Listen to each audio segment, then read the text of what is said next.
శరన్నవరాత్రి ఉత్సవాలు ప్రారంభం కావడంతో విశాఖలోని అమ్మవారి ఆలయాలు సరికొత్త శోభను సంతరించుకున్నాయి. ఉత్తరాంధ్ర ఇలదైవం శ్రీ కనక మహాలక్ష్మి అమ్మవారి ఆదిలక్ష్మి అవతారంలో భక్తులకు దర్శనమివ్వగా శ్రీ కన్యకా పరమేశ్వరి దేవాలయంలో అమ్మవారు బాలత్రిపుర సుందరి అవతారంలో అనుగ్రహించారు. భక్తులు పెద్ద ఎత్తున అమ్మవారిని దర్శించుకొని మొక్కులు తీర్చుకున్నారు. రాబోయే 9 రోజులు అష్టలక్ష్మి అవతారాల్లో ప్రత్యేక అలంకరణలో అమ్మవారు దర్శనమిస్తారు. విజయదశమి రోజు స్వర్ణ కవచంతో శ్రీ కనక మహాలక్ష్మి అమ్మవారు భక్తులకు దర్శనమిస్తారని ఆలయ అర్చకులు మణికంఠ శర్మ తెలిపారు. మహిమగల తల్లిగా విశేషంగా పూజలు అందుకునే అమ్మవారిని నవరాత్రుల్లో దర్శించుకోవడం ఎంతో అదృష్టంగా ఉందని భక్తులు ఆనందం వ్యక్తం చేశారు.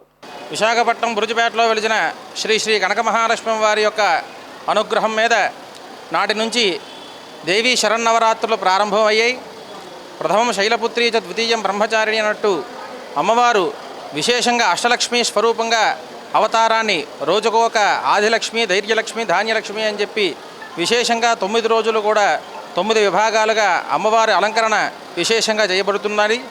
అందులో భాగంగా ప్రథమంగా రోజు ఆదిలక్ష్మి కాబట్టి ఇవాళ 1,00,000 కుంకుమార్చన, అలాగే 1,00,000 పుష్పార్చన, అలాగే విశేషంగా 1,00,000 చామంతి పూజ, ఇలా లక్ష్మీకి ప్రీతికరమైన ద్రవ్యములన్నీ కూడా వివిధ రకముల రోజు కూడా విశేషంగా ఈ 9 రోజు అర్చనాది కార్యక్రమాలు జరుగుతూ ఉంటాయి. అందుచేత మహాలక్ష్మీదేవి స్వరూపం ఉద్భవమైంది కాబట్టి నాడు విశేషంగా నవరాత్రి ప్రారంభంలో అదే భాగంగా శ్రీచక్ర నవావరణార్చన, లక్ష్మీ సంపుటీకరణతో మహాహోమాలు కూడా జరుగుతున్నాయి. కావున యావత్ భక్తులందరూ కూడా వారి వారి యొక్క కామ్యాములు సిద్ధించడానికి శ్రీ కనక మహాలక్ష్మి వారి యొక్క అనుగ్రహం సిద్ధించి 9 రోజులు కూడా విశేషంగా అమ్మవారి యొక్క అలంకరణని దర్శించుకుని ఆ యొక్క అనుగ్రహాన్ని పాత్ర కావాలని చెప్పి ప్రార్థన చేస్తున్నాం. అంటే హడావిడి లేదు, మేము చాలా భయపడి వచ్చాం. బట్ కూల్గా ఉంది. అమ్మవారి దర్శనం మంచిగా ప్రశాంతంగా అయింది. We're so happy. మేము యాక్చువల్లీ హైదరాబాద్ నుంచి వచ్చాము. ఇంకా సరే నవరాత్రులు స్టార్ట్ అయ్యాయని చెప్పి ఒకసారి అమ్మవారి దర్శనం చేసుకుందామని చెప్పి ఇక్కడికి వచ్చామండి. యాక్చువల్గా నేను పీజీ చేసే టైంలో ఇక్కడ నేను ఉండేదాన్ని. సో అట్లా నాకు నమ్మకం అమ్మవారు అంటే మంచి పాజిటివ్ వైబ్స్ ఉంటాయి ఎక్కువ. సో అందుకోసమని మేము వచ్చిన ప్రతిసారి మోస్ట్లీ వీలైనంత వరకు వస్తాను. యా యా అవును అవును. అండ్ నాకు చాలా పాజిటివ్ వైబ్స్ ఉంటాయండి. అండ్ ఈరోజు మా బాబు ఫస్ట్ బర్త్డే. సో అందుకని మెయిన్లీ ఇక్కడ క్రౌడ్ ఉంటుందని తెలిసినా కూడా వచ్చాం. బట్ అంత భయపడేంత లేదు. We are happy.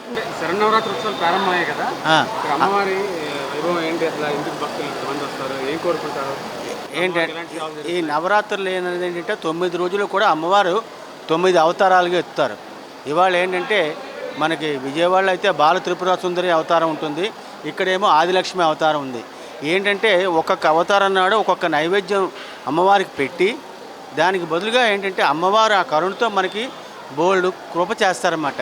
అంటే పిల్లలు లేని వాళ్ళకి పిల్లలు కలుగుతారు, ఆస్తి లేని వాళ్ళకి ఆస్తి కలుగుతుంది, ఆరోగ్యం లేని వాళ్ళకి ఆరోగ్యం కలుగుతుంది. అలా కాకుండా మనశ్శాంతి లేని, ఇది చాలా ఇంపార్టెంట్ అండి, మనశ్శాంతి లేని వాళ్ళకి ఏంటంటే అమ్మవారు మనశ్శాంతి కలుగు చేస్తుంది. ఈ 9 రోజుల్లోనే కూడా అమ్మవారు ఏంటంటే మనకి 9 విధాలుగా మేలు చేస్తారు. ఇదే ఈ అమ్మవారి నవరాత్రుల యొక్క వైశిష్టత. జై శ్రీరామ్.